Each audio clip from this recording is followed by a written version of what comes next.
Hélène voulait nous emmener également vous faire découvrir le Marais. Mais quand on est sur cette plage-là, les filles, forcément, ça bavarde, ça papote sur la plage. Hélène! Ouais, je suis en train de donner des conseils à Nathalie pour bien observer les oiseaux, justement. Alors, déjà, il faut se munir de jumelles, d'une belle paire de jumelles. Et ça permet de rester loin de l'animal. Parce que tu sais, il ne faut pas s'approcher des oiseaux, il ne faut pas non plus essayer de les nourrir. Et il ne faut pas non plus tendre le bras comme ça. Ah, comme j'ai fait tout à l'heure. Ouais, tu sais quoi? Parce que sinon, ils ont l'impression que c'est comme un fusil. Et du coup, ça pourrait leur faire peur. Mais eux, ils te voient de si loin. Alors, on ne sait jamais, écoute, Ouais. ils ont une bonne vue quand même, surtout les rapaces, donc il vaut mieux faire attention à tout ce qu'on fait. Il y a autre chose aussi, Nathalie, et je vois que tu es parfaite aujourd'hui, il faut éviter les couleurs vives. Parce que tout ce qui est fluo, forcément, ça va faire fuir les oiseaux. Vaut mieux plutôt une couleur ciel, comme moi aujourd'hui, ou une couleur un peu camouflage, par exemple. Je te laisse tu vois. toute seule alors. Et alors, les oiseaux, on peut bien les observer avant 10 h le matin, ou le soir, 2 à 4 heures avant le coucher du soleil. Ah, il y a une autre chose très importante. Attends. Qu'est-ce que c'est? C'est le silence. Il ne faut pas faire de bruit quand on regarde les oiseaux, Ça va être sinon, difficile pour sinon moi, alors. tu les fais fuir. C'est pour ça que je dis ça pour toi. Bon, en tout cas, maintenant tu es paré de tous les bons conseils, vous êtes paré de tous les bons conseils. Tu sais, on va aller, je vais vous emmener justement à Doluce-d'Oléron, au fameux marais aux oiseaux, où il y a beaucoup d'oiseaux, des oiseaux sédentarisés, des oiseaux en captivité, des oiseaux libres aussi de passage. Et puis ensuite, on poussera la porte du centre de sauvegarde qui s'occupe de tous les oiseaux blessés. Chouette. L'île d'Oléron, un bout du monde. Une véritable aquarelle à 360 degrés. Il y a quelques années encore, les paludiers venaient ici récolter l'or blanc des marais salants. Mais désormais, l'activité a cessé et c'est une autre richesse que l'on cultive maintenant, son milieu naturel et en particulier ses oiseaux. Quand observation rime avec protection, nourrissage avec soin, amour avec guérison, Vous allez pouvoir les soigner du coup. Bon, on va tout faire pour. bienvenue dans le quotidien de ces ornithologues passionnés au cœur d'une des plus belles réserves naturelles de France. Ce parc, pas comme les autres, c'est Christian qui le gère depuis 28 ans. Une véritable arche de Noé à cheval entre une réserve naturelle et un parc ornithologique. Une oie sauvage qui passe au-dessus du mort aux oiseaux, de voir de l'eau douce, c'est déjà un premier point. Elles ne sont pas chassées, bien sûr, quand elles vont se poser. Il y a des canards et des oies qui sont là. Ça les met en confiance, un peu comme nous. On est pareil. Quand on voit un lieu sympathique, qu'on y mange bien, que les gens sont agréables, et bien on y revient. C'est la même chose pour les animaux.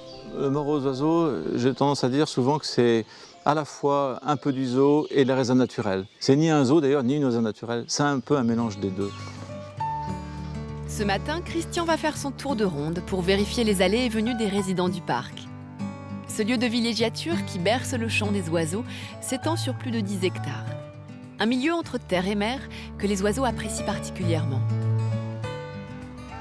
Là, on voit d'anciens marais salants qui ont été donc recreusés un petit peu. On a gardé la forme originelle de ces marais salants. D'une année à l'autre, on a plus de 130 espèces nicheuses d'oiseaux.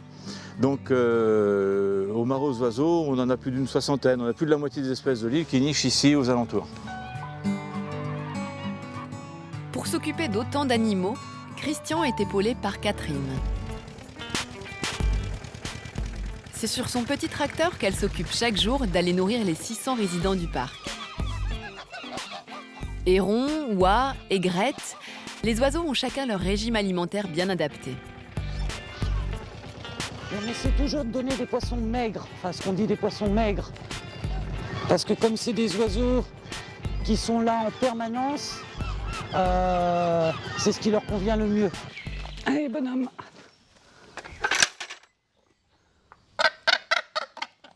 Mais si parmi ces locataires, certains dépareillent dans un parc ornithologique, comme ces tortues de Floride ou ce sanglier, c'est parce que vous êtes ici dans l'un des 45 centres de sauvegarde des animaux de France. Écoutez, je vous amène cet oiseau, je l'ai trouvé blessé dans la forêt là-bas derrière. Oui. C'est un adulte, bien sûr. Il est beau en plus. Oui, tout à fait. Tout à fait. Donc, c'est un petit peu qui a un problème Aux de yeux, l'œil. oui, on dirait. Ce matin, cette vacancière a trouvé dans son jardin un faucon cresserelle blessé qu'elle est venue confier à Catherine. Après une rapide auscultation, le verdict est sans appel. Donc, il y a de fortes chances, malheureusement, qu'il ait heurté un obstacle Une quelconque. branche ou quelque chose, ouais. Voilà. Et vous allez pouvoir le soigner du coup. Bon, on va tout faire pour. Comme cet oiseau, ils sont 600 animaux à être passés par la case infirmerie.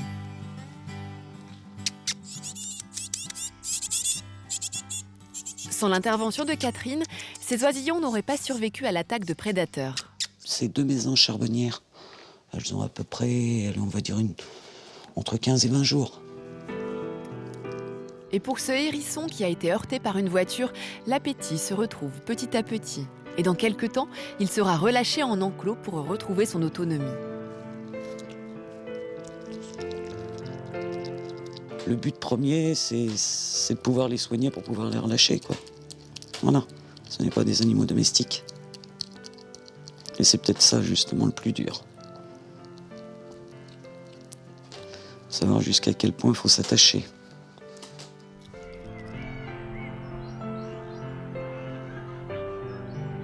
L'attachement à ces animaux sauvages n'est pas toujours une chose simple à gérer pour ces soigneurs. Mais quand vient la fin de journée, devant le balai qu'offre la faune baignée des couleurs chaudes de l'été, c'est avec le sentiment du devoir accompli et une certaine émotion que l'on assiste à ce spectacle.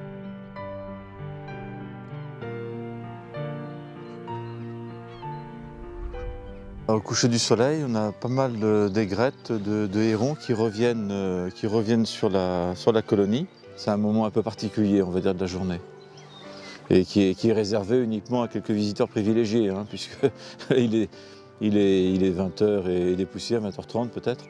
Donc c'est un moment où le parc est fermé déjà depuis 2h30. C'est des couleurs à la fois douces et saturées. Ça paraît contradictoire, mais il y a un peu des deux. Des moments uniques comme ceux-ci, voilà l'origine de toute une vocation pour ces passionnés de nature. Ils sont des acteurs privilégiés de la faune de l'île d'Oléron. Des hommes et des femmes qui ne se lassent jamais d'être à l'écoute de ces oiseaux venus séjourner en Charente-Maritime.